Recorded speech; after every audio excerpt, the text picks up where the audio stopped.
At the ancient Danilov monastery in Moscow, Archpriest Igor Yakimchuk is adamant you can't forbid people from praying in their chosen branch of Eastern Orthodox Christianity. He's angry at a new law passed by Kyiv that targets the Russia-linked Ukrainian Orthodox Church, or UOC, which has long dominated religious life in Ukraine. Что значит запретить церковь, которая What does it mean to ban a church, which is the largest religious denomination in Ukraine, no matter how much the current Ukrainian authorities would like to downplay its scale? Everyone understands perfectly well that it is impossible to forbid people to pray. прекрасно понимает, что запретить людям молиться это невозможно. Under the law, the Russian Orthodox Church was banned from Ukrainian territory. A government commission was also tasked with compiling a list of affiliated organizations, and that is expected to include the UOC. President Volodymyr Zelensky's administration accuses the UOC of spreading pro-Russian propaganda. It also claims it is housing spies, charges that the UOC denies.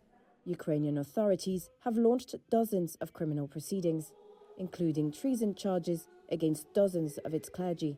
Whether the UOC retains the following it once did is disputed. A rival branch, the Orthodox Church of Ukraine, or OCU, was set up to be fully independent of Moscow after Russia annexed Crimea in 2014.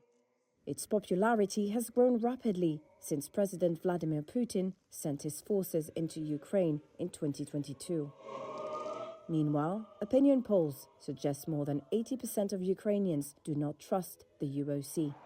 The Kremlin, however, described Ukraine's new law as, quote, an open attack on freedom of religion.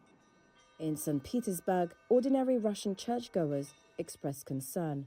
Leonid Trofimuk, a Russian Orthodox priest, branded Ukraine's action as, quote, Satanism. He compared it to Soviet-era state repression of religion. The 20th century is behind us, and we saw the persecution of the church at that time, but we didn't think that there would be this kind of persecution that is going on now in Ukraine.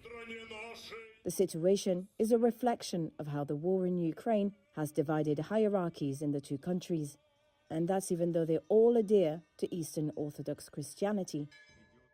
The process of shutting down UOC operations in Ukraine, something one Ukrainian lawmaker called cleansing, is likely to be lengthy and involve court battles. But the church's days seem numbered.